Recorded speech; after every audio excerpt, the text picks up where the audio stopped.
Hi, editing Mandi here. It was weird to do an intro with my webcam because I know it's terrible quality, but here we are.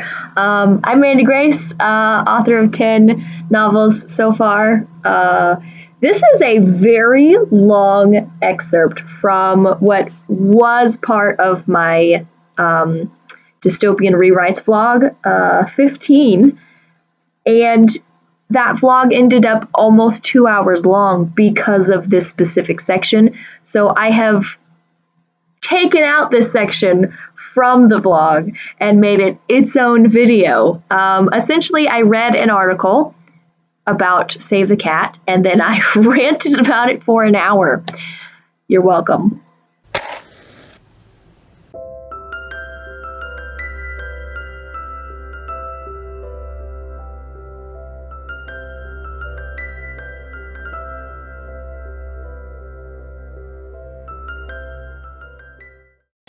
Hi, so during my prickle earlier, one of the gals was like, I found this fascinating article, on Save the Cat and why it's not all it's cracked up to be, basically. And I was like, I would be curious to read that, because Save the Cat is my favorite craft book.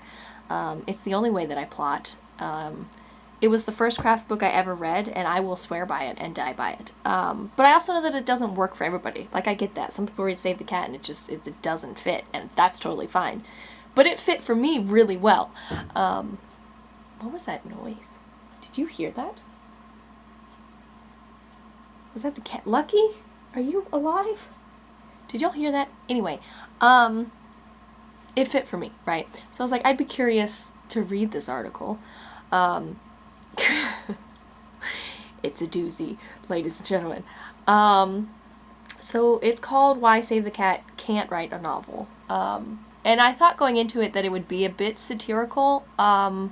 Mostly it's just a whole bunch of, like, bloated sarcasm.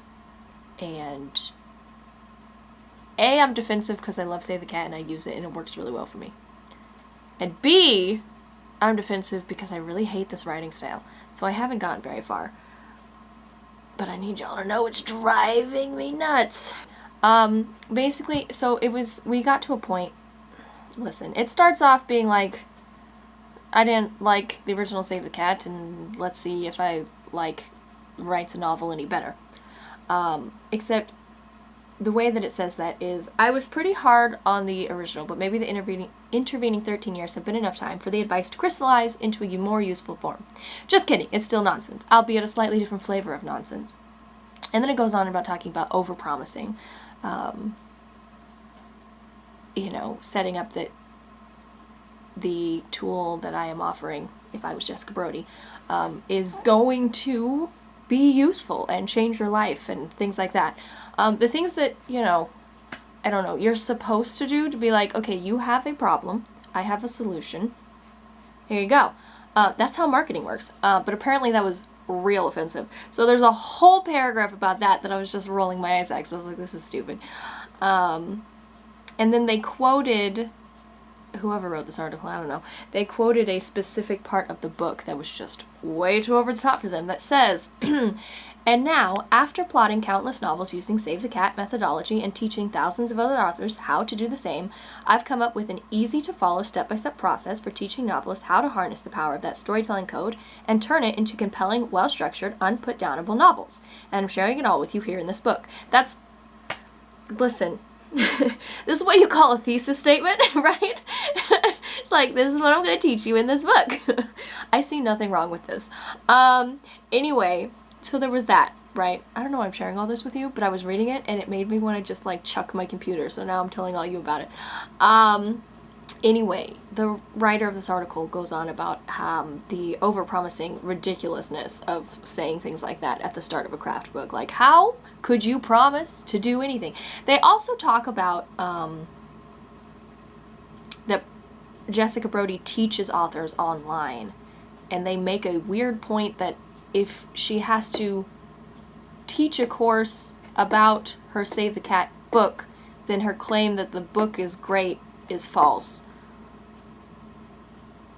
I don't know. It's reaching. It's really reaching. Honestly, it's reading like someone who doesn't believe what they're saying, or is just like it's just a whole bunch of BS. Like, it's reading like they were writing a bunch of BS. Not that they were critically thinking about the book and the ways in which it doesn't apply to writing. I haven't even gotten to that part of the article, if there is a part of that article. I'm just in the setup of, like, here's the problem, here's the solution. You know, his thesis, hers, it sounds like a guy, not gonna lie. It might be a girl who wrote this, but the way that I'm reading it, it just sounds like mansplaining. Anyway. I haven't gotten through that part of, like, setting up why this article exists, right? And I already think it's a whole bunch of stupidness. And I'm not going to take anything this person says with any grain of salt. So, there's that. The Hedgie who sent me this did warn me. She was like, it is a blog that does a lot of, like, hot takes on writing. So I knew that it wasn't going to be... I mean, I don't know, I expect it to be a hot take, but like a well thought out and written one, and not just a whole bunch of unnecessary sass. I don't know. Anyway, at one point, the author, whoever they are, literally said, sarcasm aside, yada yada yada, and then still sounded the exact same level of sarcastic. Anyway, and then it goes off and it's like, if the book worked the way that it claimed to, we should be seeing a new crop of awesome books by new writers who couldn't understand stories before, but they do now. It's been 4 years, and as far as I can tell, that hasn't happened. It does have glowing blurbs from several authors on its sales page, but they were all quite successful before the book came out. Anyway, it was just going off about this whole thing, and talking about how they haven't seen any miracles yet, and miracles are what the book is promising, and personally, I did see miracles when I read this book, and then it completely revolutionized the way that I approach story, and it was amazing. Anyway, but the first thing that they got into after all of that nonsense was the A story and B story, the internal, external stuff. And it's just being real mean about it. And as someone who has been writing for 15 plus years, has read, at this point, countless craft books, am in a writing community with a bunch of other writers, am constantly learning about writing, and, like, striving to have the intellectual humility to still be curious and teachable and humble, right? But also I do know a lot about writing. This is really ticking me off, guys. Listen. She claims that all stories have a split, the A story, B story thing, which is an oversimplification, but close enough. Most novels will have an exterior conflict, that we would call a through line, and an interior one, usually the protagonist's character arc. What's less reasonable is when Brody then says that the external conflict doesn't matter, it's the B story that the novel is really about. This bold assertion is backed up by ... nothing. Brody simply lists a bunch of novels and then declares that they're really about the main character's arc. Or at least they're about what Brody thinks the main character's arc is. And then it starts talking about different novels, like Ready Player One isn't about the video game fighting, it's actually about the main character learning that life is more important than games, right? Which is that's what it is. There's a fact. That's the point. As an author, let me just say, that is the point. The internal is always, like, that is the point. The external is fun. The external is often, like, what gets people to read your books, right? Someone's calling me. I can't keep ranting about this, but, like, listen, the internal's actually the important part. It's like the wants and needs, right? The character thinks, shush, the character thinks that they want something, right? But then they realize by the end of the novel that they actually need something else, okay? A reader wants the, like, grand epic adventure, but what they actually need, it's the internal B story. Okay, the best part of that was that it was a butt dial. Anyway... The aggressive way that this writer of this article is like, A, it's not. That's not it. It's not about the internal stuff. Y'all who think that are ridiculous. And then the way they're like, listen, you just listen to this. It's weird having to explain this, but no one can unilaterally declare what a book is about. It's like declaring what the most important part of a house is. People will often give different answers when asked what a story is about, which is fair. And eventually a consensus is reached. That consensus, I can't read aloud, consensus often reflects the external conflict, which is why most people will say The Lord of the Rings is about destroying the Ring of Power and defeating Sauron, rather than saying it's about eventually failing to resist temptation. I just... Listen. The external stuff is good. It's a part of a book, absolutely. It's fun, it's enjoyable, but like... the point of a book, as an author, the point of a book, it's definitely the theme, guys. It's the internal stuff. Like, that's why we write. Yeah. I don't know that I can finish this article, because that's as far as I got, was the A story, B story. Like, oh my gosh, you think the B story is what a book's about? And I was like, but it is, though. That's what a... I'm not saying that because I'm a save the cat Nazi, you know? I'm saying that because through all my years of study, and also speaking to a lot of other authors, and also reading excessively from the time I was a child, that's what it's about. So,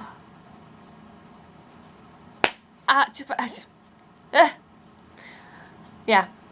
Anyway, I needed y'all to share in the pain, mostly, because it's just the, like, confrontational way that this is written that I just don't want to listen to anything they have to say.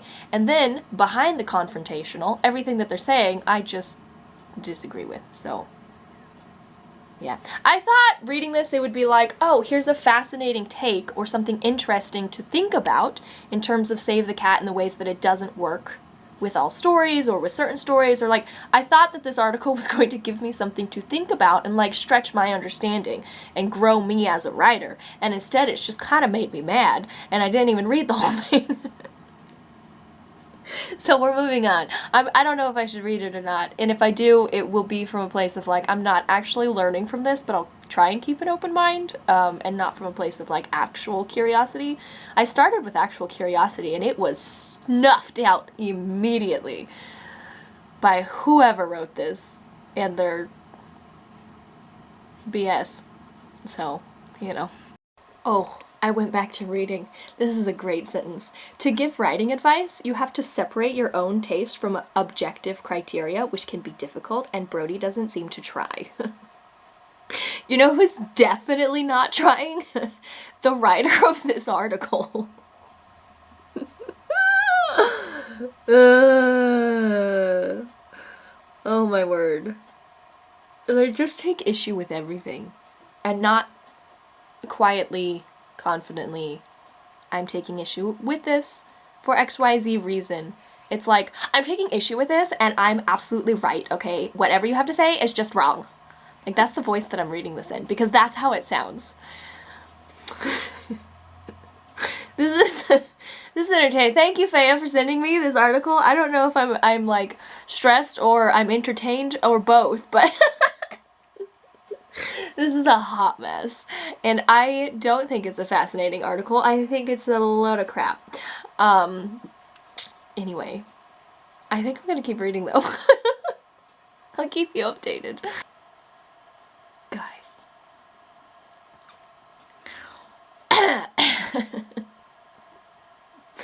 This book, Save the Cat Writes a Novel, details a process by which the protagonist has an internal problem that they first try to solve the wrong way, only making things worse.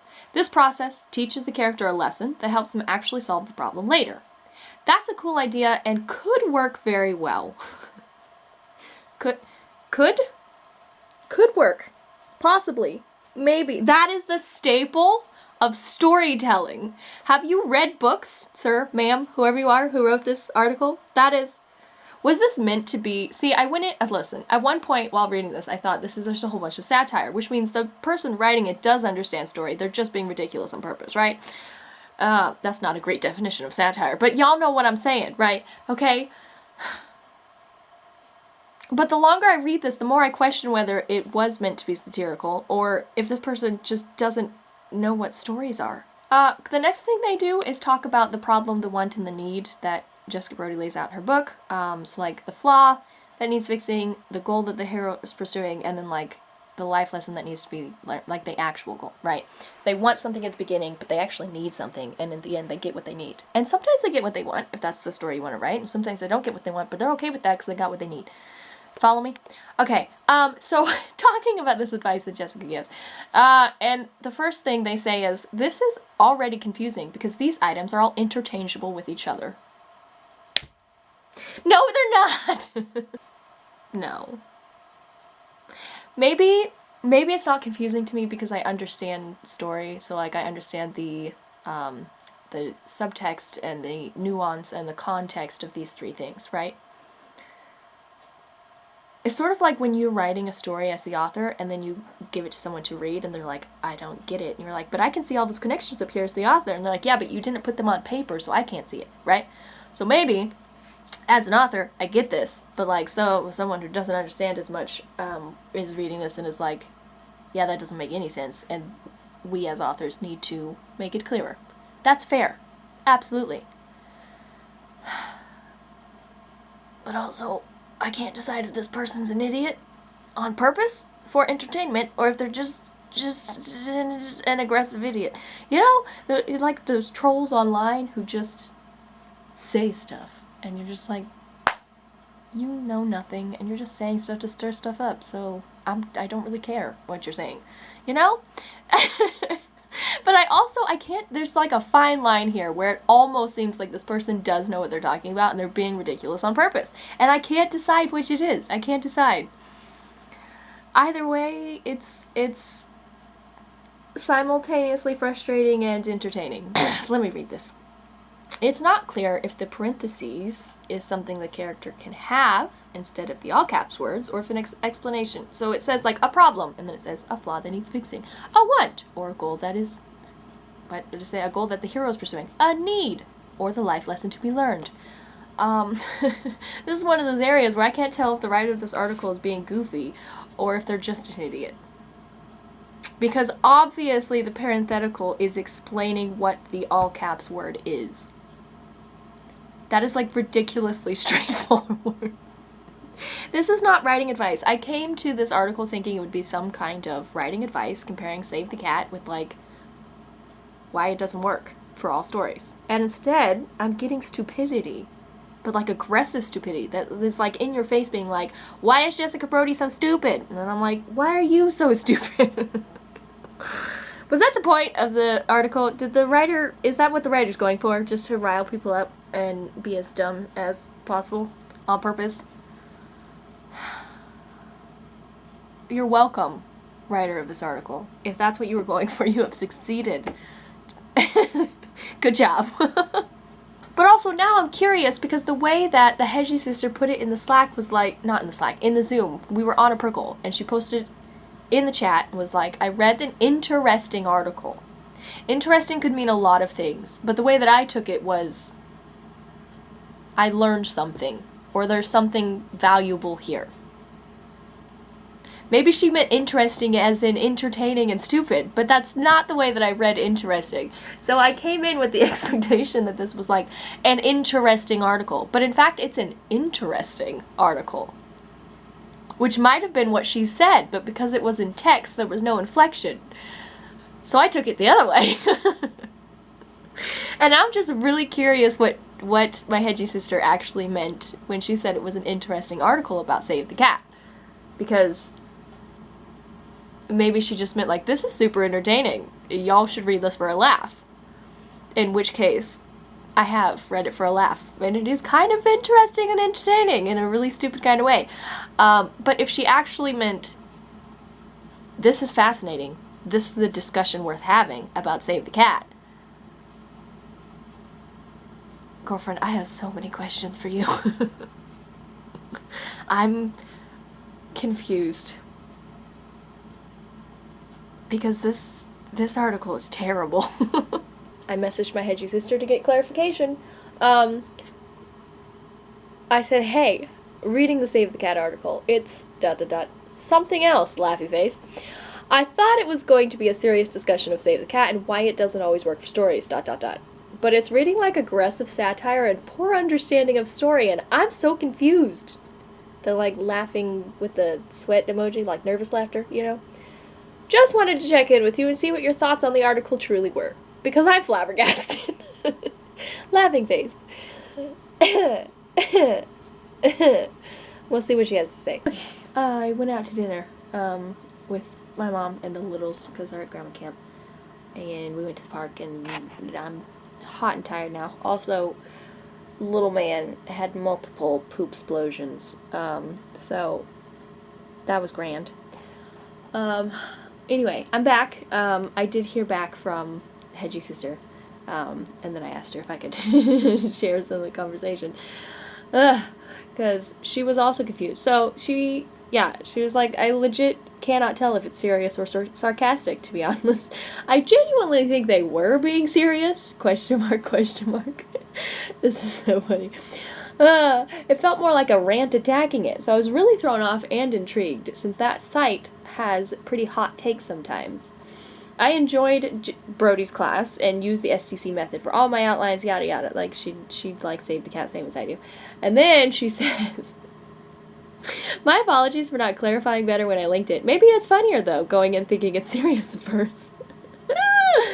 And then I talked about how I just can't tell if it's straight sarcasm of someone who does know what they're talking about, but are, like, intentionally sounding idiotic, or if it's someone who genuinely doesn't know about the story and is just ranting, you know? Anyway, and she said, yeah, I genuinely couldn't tell you if they just are elitist and don't understand story structure, or have a thing against character-driven stories, or maybe they dated Brody 10 years ago and they're still butthurt. Who knows? That made me giggle. Anyway, yeah, that's where we're at. But I'm back now, so I wanted to finish the excitement of this. It's about to talk about the genres, the 10 genres at the back of the book, so this could be entertaining. So, talking about, the genres, the writer of this article is not impressed with her broad genres at the end. To be fair, I don't really use the genre section at all, if ever. I definitely use the outlining, and I go through the first half of the book a lot. I don't really read the genre chapters much, but I've always been I don't want to say a genre bender necessarily, because I do write within specific genres sometimes, but like I don't pay a whole lot of attention to it, so I don't really, this specific area, I don't really have grounds to argue with this argumentative article. I'm just like, yeah, I don't know. I don't use them either. But then they move into the section called The Examples Are Dishonest, talking about the famous book examples that Brody uses when she's breaking down genres and things. And they say, the problem is that Brody's portrayals of these stories are often blatantly inaccurate. Sometimes this is evident because of major inconsistencies in her own summaries. Do they give an example? No, but they say that. In other cases, I just happen to have read some of her examples recently and can tell that they're different than what she describes.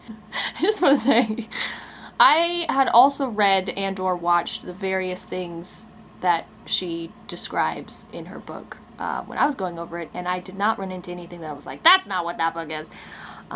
So I think this is a little subjective, but anyway, I'm gonna keep reading. Oh, interesting. This is something I would need to fact check, but it does lend a little bit of credence to the mansplaining, this sounds like a dude writing the article situation earlier. The most blatant error is when Brody claims that Watney's, this is about the Martian, Watney's big flaw is being cocky, a problem he has to overcome. This is simply untrue. Watney is confident, but never cocky, and he doesn't have much of an arc at all. He's just as confident at the end of the story as he was at the beginning. I don't know why, but that sounds like something a dude would say. Like, cocky? I wasn't cocky, I was just confident. Sure, dude. She credits Ready Player One as having a message about real life being more important than video games, which is questionable at best, considering every positive development in that book is due to a video game. I am 99% sure that Jessica is right in this case.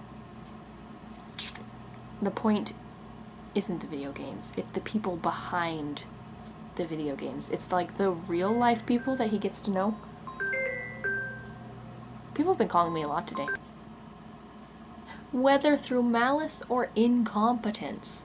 Brody distorts the facts to appear more profound than it really is. This person really doesn't like Save the Cat. But they haven't given me compelling reasons to agree with them yet.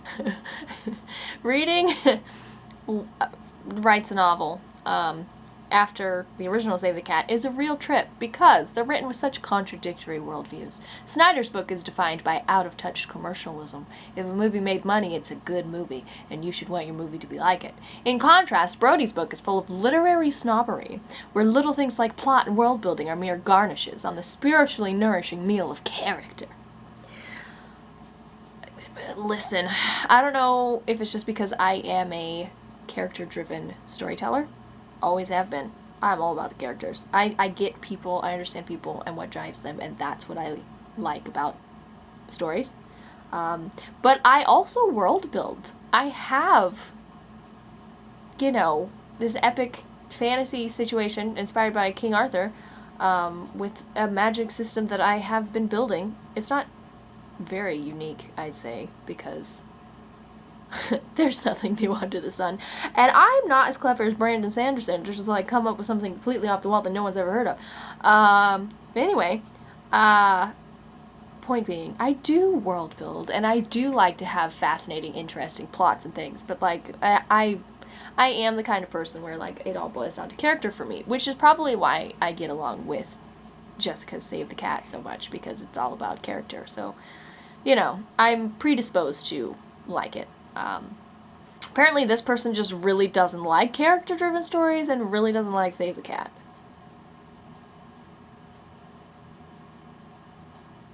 The end of this says, I didn't even have time to get into how Brody interprets Snyder's beat sheet. That'll have to wait until next week, because right now I've had about all the overhyped writing advice that I can stand. This person is so mad at the world. Or intentionally being sarcastic. I'm not entirely sure which it is.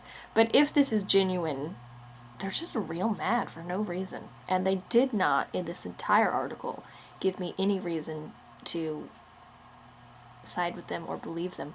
Also, sometimes when they're talking about story, they just sound like they don't know what they're talking about. And I sound like a snob saying that. Because obviously there are things that I don't know either. I'm still learning. There's so much that I don't know about story. But like, the things that they don't know. Sorry. I'm being real judgy. Listen, they were aggressive. And so I am responding in kind. Also, the very end says our bills are paid by our wonderful patrons. Could you chip in? I'm not giving you money for this BS. I am curious who wrote this and when, because I want to know how they feel about the flaws and whatnot. Oh, there's comments? Sounds like Brody doesn't go overboard with flaws, but is one of that modern realistic group that thinks a character is nothing but flaws. I kind of agree with them. Flaws are necessary to make your character human and relatable, thank you. The plot external journey is very important, but it's meaningless without any of the internal growth. Thank you. Usually the external journey is only assembled after the hero went through the internal change, be it through bad experiences, bad choices, or relationships with other characters. Snaps. I don't really feel the need to read the YA book that's coming, even though I write YA, but since I tend to read, I tend to read a book on writing craft every month is what I try to do. Haven't really this year, but that's what I tried to do. The YA book might end up on my list, because I do like Save the Cat, in fact. Also, the person commenting back is named, I apologize profusely, I'm not going to pronounce any of this correctly. Oren Ashkenazi? Or Ashkenazi? It's probably not that. That wasn't funny. Ashkenazi. The profile picture is a cartoon, so I can't tell if my hypothesis is correct in that it's a snooty dude who doesn't understand story writing this. Hold on. The website I'm on is called mythcreants, which is kind of cute, honestly. Like, it sounds like you just have a lisp, but it's actually on purpose. Anyway, I like the name. What do we have? 5 mistakes that destroy a story's message. Do you want your audience to hear what you're saying? I'm afraid to read writing advice from you. You're aggressive and mean. 5 writing advice cultures to watch out for. Before you bite, do an initial sniff test. Your sniff test failed. Your sniff test was mean and not objective at all. 6 tips for writing your first novel in series. Listen, I kind of want to read one of the writing advice ones to see if they aren't as unlikable and off-putting as the Save the Cat one. Let's see. The articles are right. I'm so sorry, I can't pronounce your name. Ashkenazi. I gotta stop saying the last name. And the other one is Chris Winkle. I don't know if those are... I don't know if what your gender is. I'm gonna stop trying to guess. Wednesday failed the Addams Family, and it didn't have to. I loved Wednesday. Don't come at Wednesday. That was such a binge-worthy show. It was really corny writing, but I loved it. It was so good. Okay, anyway. There it is. Why the Save the Cat novel beat sheet won't help you. It's literally the only thing that ever helped me. Anyway, Brody's plot formula is too vague and yet nearly as universal as she claims. Here's the deal. Discovery writer, pantser, over here. The vague is why it's perfect. Moving on. Blake Snyder positioned the beat sheet as absolutely essential to Save the Cat, but despite that he didn't really talk about it much. Instead he moved to a list of increasingly bizarre writing rules. In contrast, Jessica Brody... I'm not going to read this whole thing to you. A common motif between Save the Cat and Writes a Novel is for Brody to take an obviously nonsense point of Snyder's, initially phrase it the same way he did, and then backtrack to say that actually the point could mean a bunch of different things. What?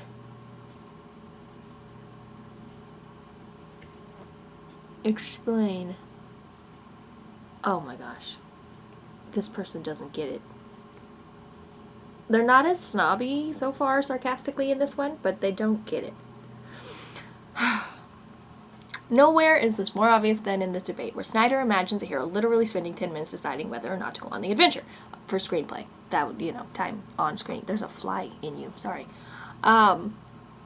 Obviously, most heroes don't do that, and suggesting they should is a non-starter. Brody's version of the debate keeps Snyder's definition, but then says it could also mean things like investigating what's going on, preparing for the adventure, already being on the adventure. Great. So in this section, ... things should happen. Got it. The debate is a genuine thing that does in fact happen in stories. It doesn't always take 10 minutes. First example that popped into my mind. I don't know why this example popped into my mind, but it just did. So I really love the movie Bolt. I watched it obsessively as a kid, okay? And you get, this is not the debate section, to be fair.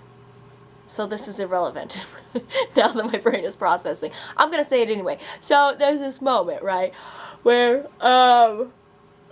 what's his face? Bolt, is faced... No, not Bolt. The cat. What's the cat's name? I don't remember. The cat is faced with a decision whether or not to help Bolt. Oh, this is her debate. Never mind. I've talked myself back into it. It is her debate.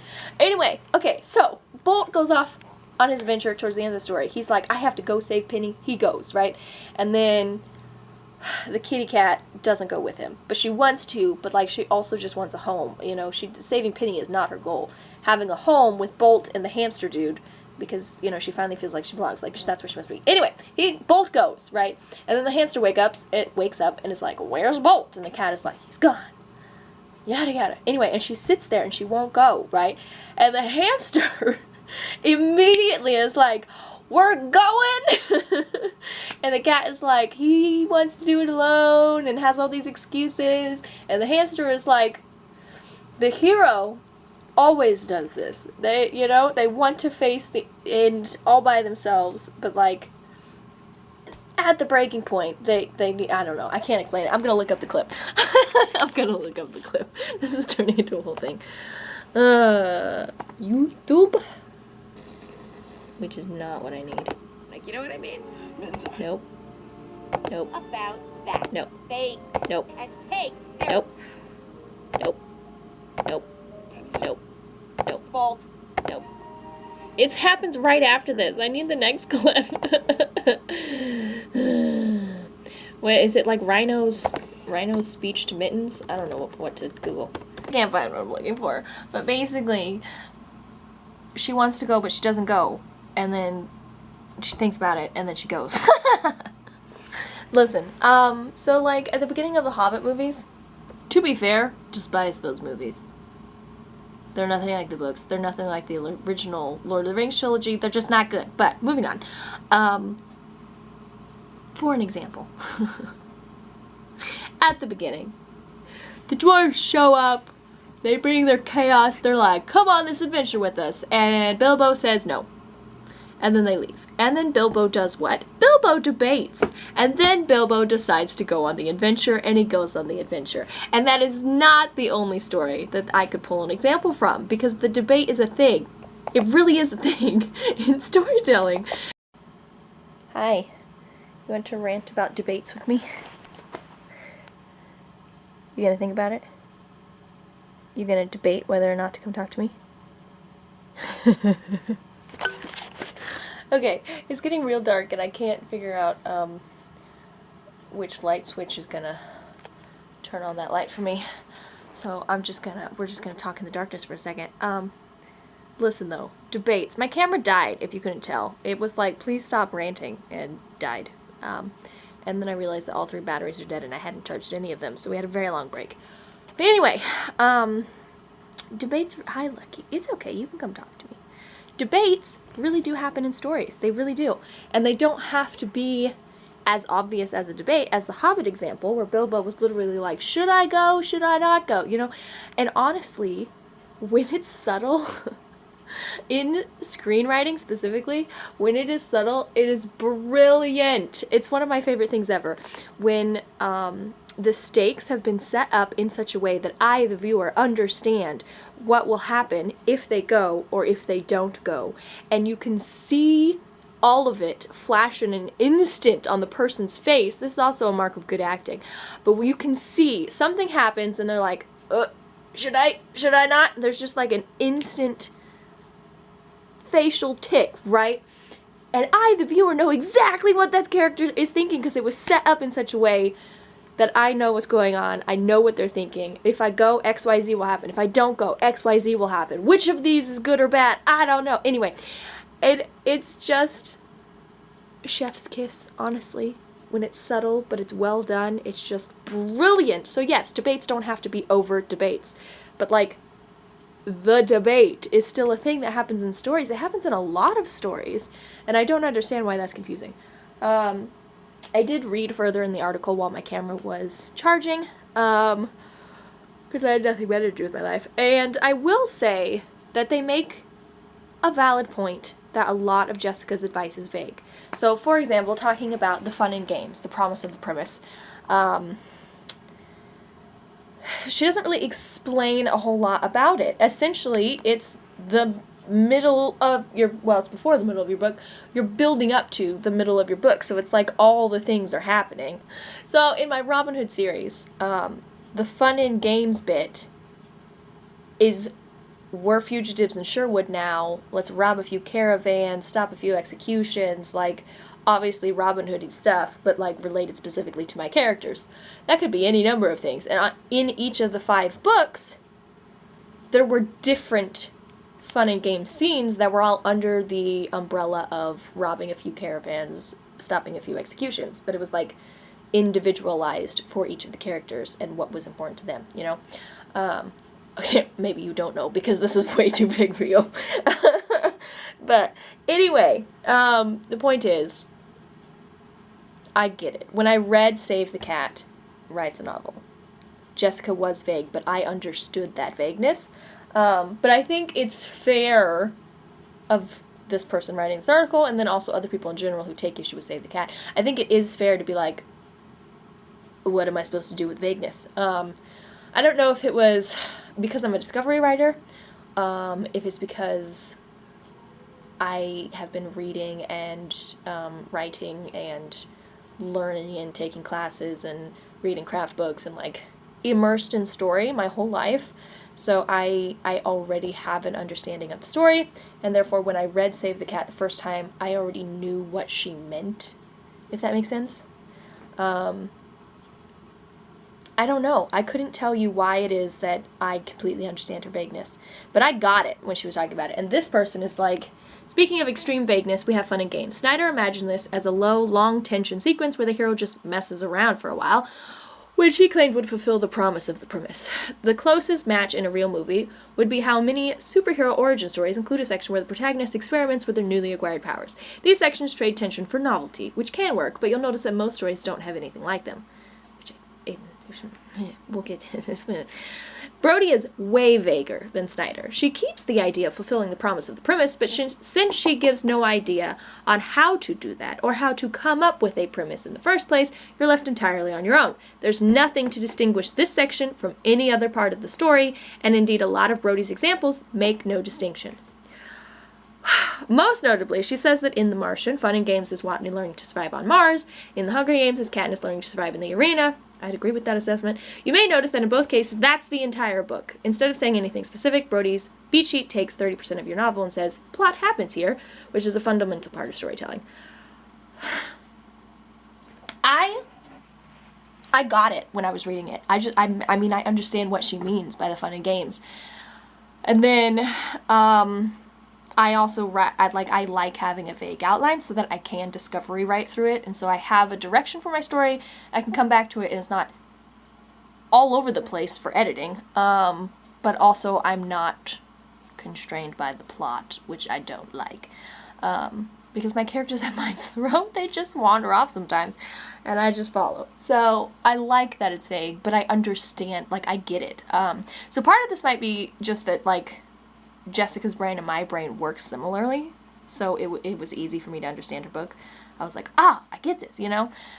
Whereas clearly this person doesn't either get Jessica or they wanted something else, which is fair. Her book is not heavy on plotting, it's heavy on character arcs and things of that nature. I don't know. They also went off about the false victory, false defeat situation, where they were like, clearly this means a real victory or a real defeat because all of her examples have nothing false about them. I think they just don't understand Jessica. Or they are, at some point, being obtuse and stubborn and obstinate about not understanding Jessica. Because the false victory, false defeat thing was not vague. I can see how the fun and games beat is vague for someone who just doesn't click, right? It just clicked for me, so sorry. But I can see how, like, that would be vague and you'd be like, okay, but what does that mean, right? I could see that. But the false victory, false defeat, I can't. That was laid out, guys. That was not vague at all. It's not the idea that, like, the victory didn't happen. It's that the victory is in fact shallow. If there's a victory, they didn't actually win. They haven't won the war, or they haven't won the prize, or they haven't won whatever their goal is externally. Or if they did win externally, then they are way far away from getting their need and their, like, actual thing that they need, you know? Yeah, that was... There was nothing vague about the false victory, false defeat. The midpoint of the story, you either have a crushing defeat or you have a victory. But if you have a victory, it's not what your character actually needed, and it's not the end of the story. Or it wouldn't be a midpoint, it would be the end of the story. Hence why it's false. They think they've won, but in fact, they have not. Yeah, anyway, I don't understand why that was confusing.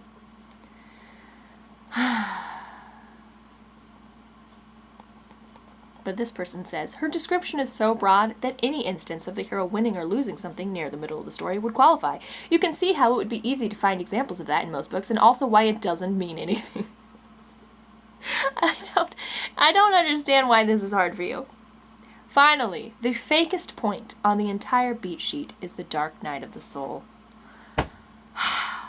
Brody goes further than Snyder, saying that it should portray the hero wallowing in their grief. But as an example, she describes Katniss mourning Rue's death, which isn't wallowing by any definition. That's just being sad that a sad thing happened. Brody then backtracks again and says that any reaction to a bad event can qualify. So my character should react in some way when a negative event occurs? Perhaps in the context of who that character is and the specific event in question? Wow, I could never have figured that out on my own. This person is just like so sarcastic and obstinate. And dumb. What Brody has to say about the Dark Night of the Soul makes sense. And it is a thing that happens in stories. Going back to Rhino, if I could find that clip, Rhino is literally talking about the Dark Night of the Soul. Anyway, I am so mean right now. I am being so mean. But you know what? So is this person. So I feel no remorse. Rhino's Dark Night of the Soul. Come on. You gotta have the whole clip, not just the friend in need. I don't want to buy or rent the movie. I don't want to do it. Actually, where can I watch what? Oh, Disney Plus. I have Disney Plus. Let's just go to the movie. Off on his adventure. But Mittens doesn't want to go on, but after she debates, she will. Okay, notice how, oh, why'd you do that? Pausing is pausing.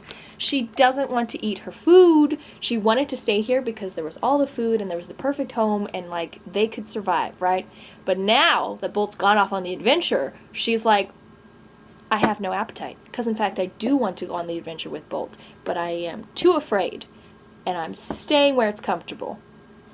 But it's no longer comfortable because he's gone and I feel like I should be there, but I'm choosing not to be, and now I'm stressed. And debating. That meat lover's pizza is not loving me back at all. Hey there, Rhino. Morning, Cat. Where's Bolt? He's gone. Bolt left? Yeah, but he instructed me to tell you that he had to face the green-eyed man alone. Whoa! Where are you going? To Bolt! But he doesn't need us anymore. Ah, trust me, I've seen it a million times before.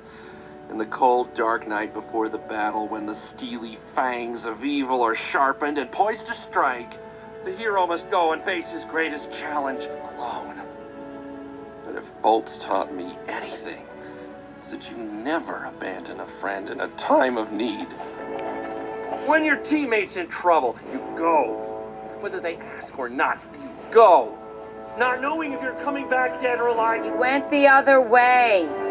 You go! Knowing how deep the shrapnel's going to pierce your hide, you go.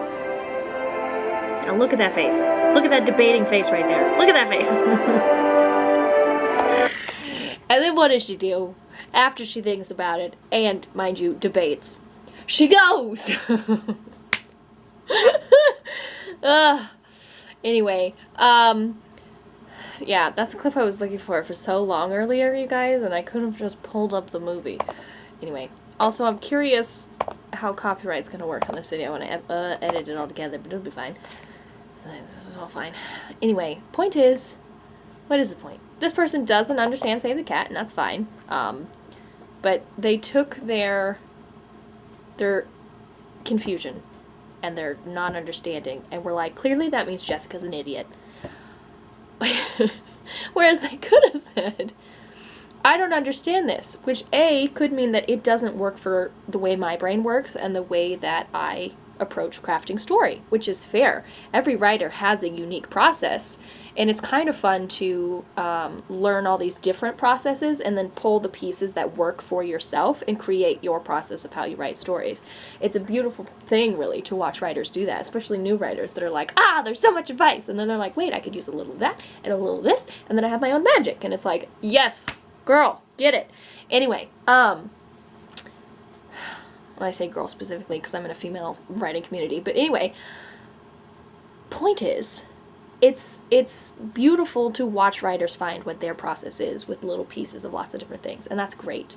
One way doesn't have to work for you, even if it works for another writer. However, if it doesn't work for you, but it does work for that other writer, that doesn't mean the other writer's an idiot, or they just don't understand anything, or they're like so vague and so ridiculous, and like their writing advice is pointless, don't read their book. It just means that a different approach works for them. And I happen to use Jessica's approach, and it does work really well for me. If it doesn't work for you, that's okay. If Save the Cat is not your jam, it's not the way that you approach plotting stories, that's okay. Find what does work for you without bashing the way that does work for other people. I think it's actually a really beautiful thing that our brains are so different, and that we do come to story with different perspectives and different ways that we either plot or don't plot or whatever. Like, there's not a plotter, planter, pantser strict line. It is a spectrum on all of those things. If you're a plotter, there's a wide variety of plotters that you could be, and if you pants, there's actually, surprisingly, given your pantsing, a wide variety of pantsing that you can do. It is all a spectrum, and it's not a one size fits all, or like this is the only correct way to write, or any, like that's so wrong. And this person, in response to Jessica Brody, I don't know if they're intentionally being satirical and sarcastic, or if they genuinely feel this way, but it feels like the way that they're writing is that they genuinely feel this way. And so it's coming off as someone who honestly needs to take the mindset training equivalent cup and calibrate their ego a little bit, because they sound like, I don't know, just like so defensive and like, it's not my way, so clearly it's the wrong way, and like Jessica's so stupid and all these, like, it's just, it sounds defensive, it sounds rude, frankly. Like, it doesn't sound like someone who is intellectually humble and curious about different ways to approach writing. And then, if this way doesn't work, calmly and objectively highlighting the ways that it doesn't work. Like, it's okay to critique things, that's fine, but this is not a critique. This is a rant. I don't know, that's all I have to say about that. It's reached a point where I'm just tired of the inflated ego and the lack of humility to talk about this subject without bashing Jessica Brody. Like, there is no, this is how Jessica did it, it didn't work for me, this is how I would do something differently. It's just like, Brody's an idiot, and Snyder was an idiot first. I'm like, okay.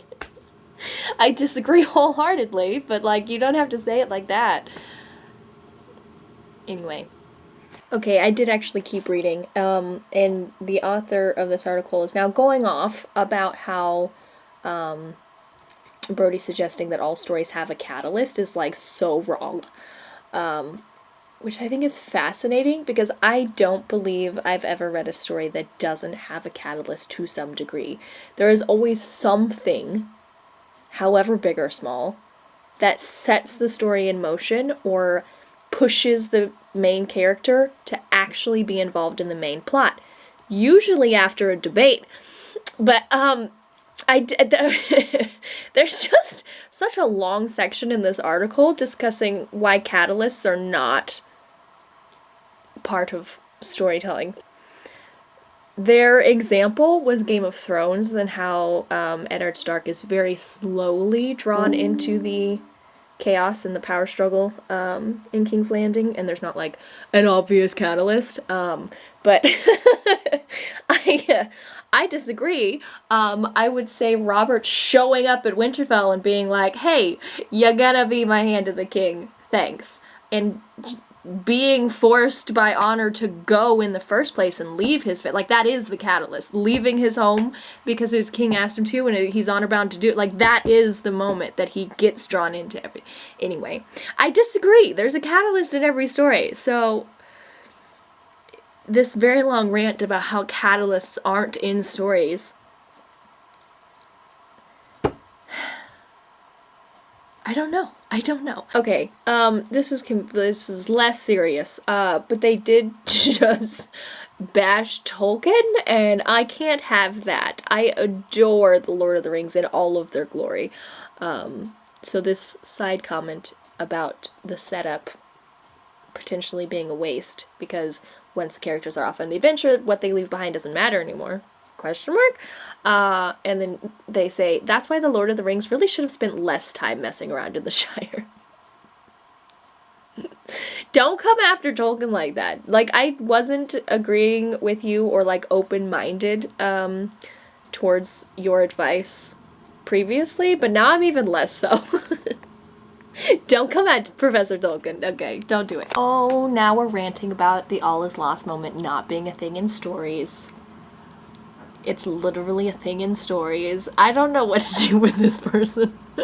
Maybe it's just that, like, the way that I write stories just does align with Jessica Brody, so I get her, and this person crafts stories in such a way that it doesn't align. Which is fine. If it's a well-written story, like, go for it. But if your story doesn't have an internal conflict and doesn't have a catalyst and apparently doesn't have an all is lost moment, I'm questioning how well written it might actually be. Okay, here is a paragraph that I can handle. It sets up why the vagueness doesn't work for this writer, and I can see that, and it also makes sense as to why when I read the book it made sense to me, because I already had some understanding of story, right? So the author says, the closest Brody gets is her bouncing ball theory of plotting, which is the idea that the hero should face an alternating series of victories and defeats. If you already know how conflict and tension work, you could make an exciting story that resembled Brody's idea, with the losses raising tension and the victories providing brief respites. Wording is hard. If you don't have that knowledge, then victories and defeats will be equally boring because they aren't building up to anything, and that's assuming you know how to construct conflicts at the scene level. I get it. She doesn't talk about how to story. She gives a very specific plotting method, which is vague, which is why I love it, because I'm a discovery writer. So if you're coming to Save the Cat Writes a Novel as I don't understand any of these different aspects and factors of, like, creating a plot, or writing tension, or pacing in a story, or, like, if you're looking for those specific kinds of things, it's not going to be in Save the Cat Writes a Novel. Save the Cat Writes a Novel is, here is an outlining method. That is it. So, I get it. So, like, this one, and also this paragraph was written in such a way that it wasn't angry and defensive and sarcastic. So, like, I wasn't immediately put off and defensive on my own, you know, in response to them being defensive, right? Like, there wasn't as much frustration on both sides here. Like, instead because they weren't aggressive and bashing Brody in the same way, I was able to read it myself objectively and then be like, yeah, I totally see where you're coming from. Versus most of these two articles where they've just been mad and I've therefore been defensive and rude. You know, like, I don't know. I am coming around to the idea that they really do understand story. Like, they genuinely do. Which makes it more confusing that they don't understand Jessica, especially the first article, when they were like, what do you mean a story has to have internal conflict? And I was like, what do you mean it doesn't? What? Huh? Anyway, but they sound like they do understand story, which makes me more confused about the things that they think a story doesn't need. And then also just the not understanding Jessica. I don't know. I mean, I can see that she was very vague. I think the vagueness worked for me because I'm also vague. And if you're not a vague kind of person, the vague's not gonna work. Speaking of vague, that entire sentence that just came out of my mouth. But like, I get that, if that's not the way your brain works, you might definitely need a different kind of, like, plotting method or a different book on writing advice, because it didn't make sense in your brain, which is fine. That's totally fine. I have nothing, like, against that.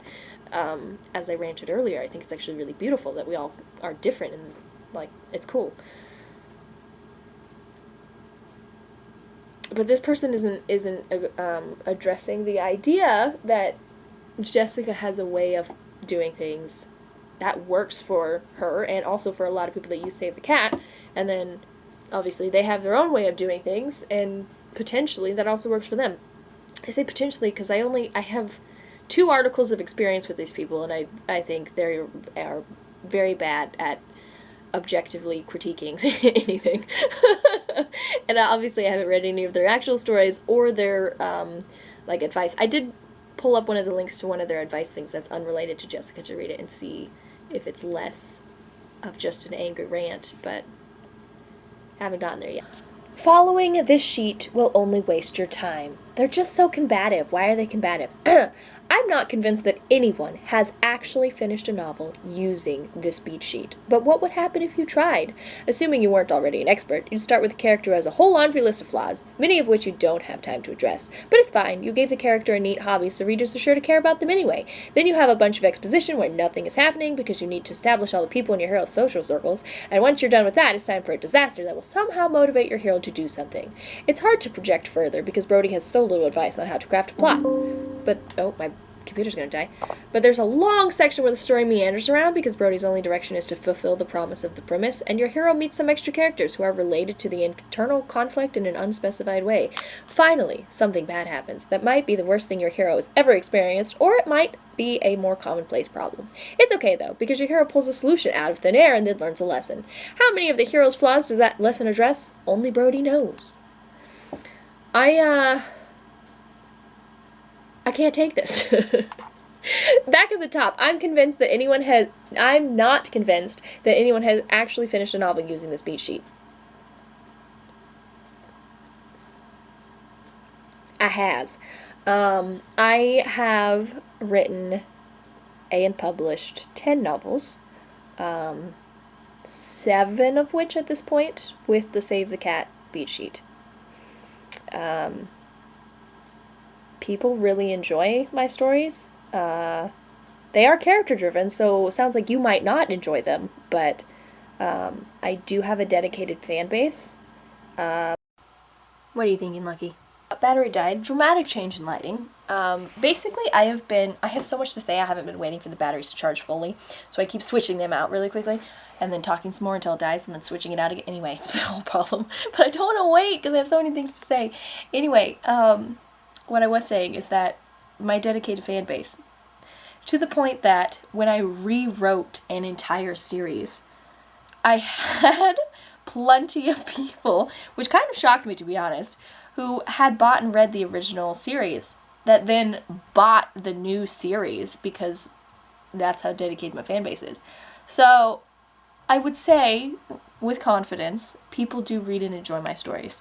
And to a certain degree, they're well written. There's a lot of things that I still need to work on. Like, one of my biggest things is this is terrible. But I name a lot of emotions. My characters are often like, they are feeling angry, instead of describing the emotion, like letting the reader feel it with the character.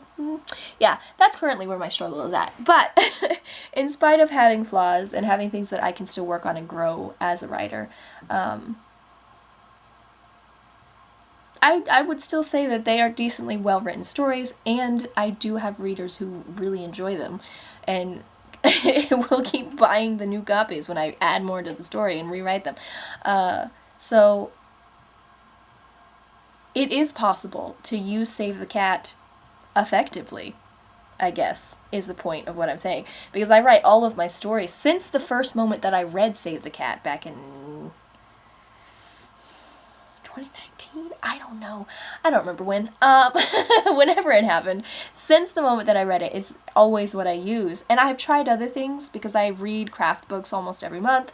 And so I've tried a bunch of other different things. Every time I read a craft book, I try to implement that writing style or that advice and see what works for me and what doesn't, and then like mix and match and, you know, create my method. But Save the Cat is the one that I always fall back on, and I have Save the Cat outlines for every single story that I write and publish. And the books that I write and publish have an audience that really enjoy them and keep buying them. Even when I rewrite the same story and republish it, they still buy it.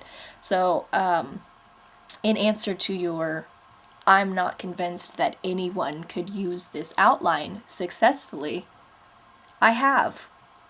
So you are wrong. This whole video has turned into like me just ranting about this article, and I'm sorry, but that's what I got stuck on it. Back to the computer and the article, I went to read the comments, and I did find someone who said what I needed to say about Tolkien. So the comment says, also, I do think spending time in the Shire served an important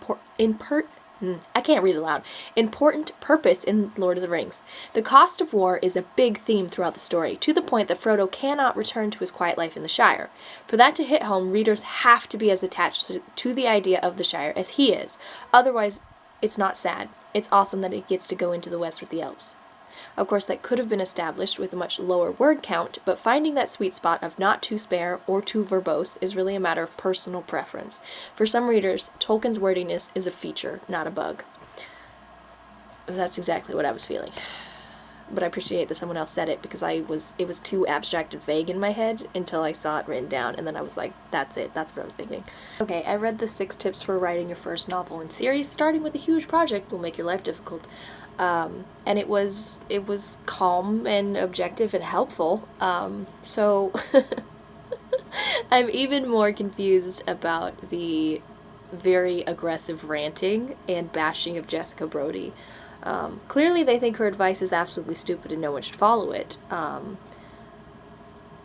They didn't convince me of that, and I know from personal experience that it was helpful for me, and it is how I write novels, and I have experience with readers loving and rebuying my books. So I have hard data that her way does work for some writers. I absolutely agree that it's not a one-size-fits-all, and that not everyone will love Save the Cat, or their brain won't work in the same way that Jessica's and Snyder's before her did. So it won't work for all writers, and I think that's okay. I'm not going to rant about this again, about how we're all different and we have different processes, and like that's a good thing, but I think the objectivity and helpfulness of this third article that I've read just makes it more striking that they were obsessively ranting in the other 2 articles, because the writing style is like completely different. This one was written by, it doesn't say, question mark? It doesn't say. Does it say? I feel like it should say, but it does not. Actually, if I go back to the article list, it probably says.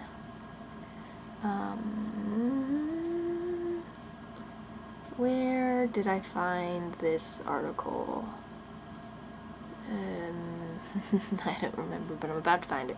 I need to know who wrote it, if it was the same angry person or a different angry, not angry, calm. You know, if the writing style is different because it was Chris instead of Oren, or if the writing style is different because they just weren't angry this time, you know? I don't know. Oh, there it is. Oh, it is Chris. It is the other person. Well, see? Now I don't know. I need to read an Oren article to see if it's just Oren that I have issues with. Because this Chris article, it was helpful, and it was calm and objective, and like, I don't know.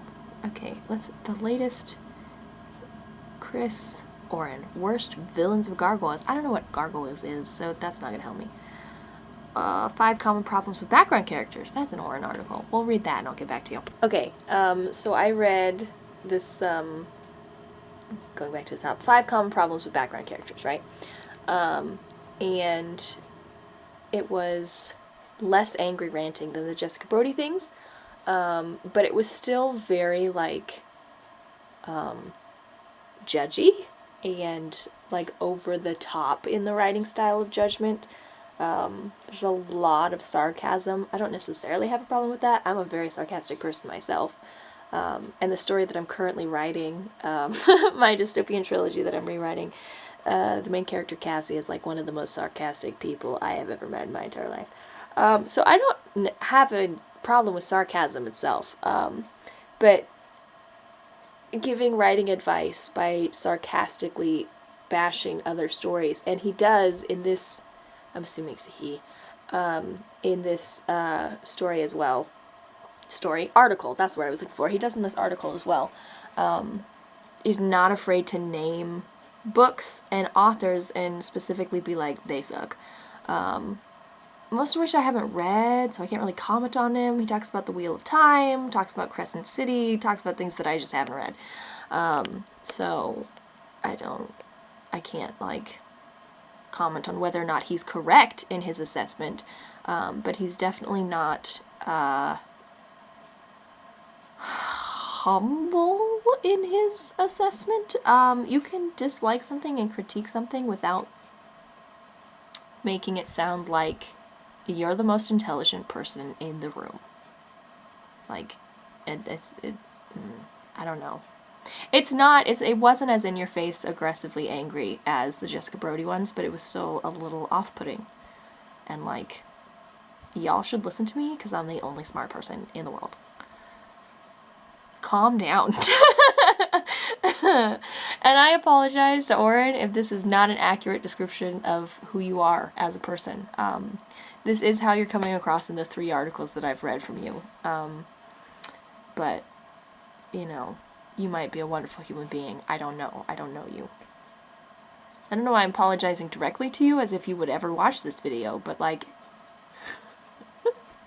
I don't want the people who do watch my video to be like, this person's horrible, because I don't know. They might not be. It might just be what I'm projecting, or, you know, what I'm getting from reading this. And I could be entirely incorrect.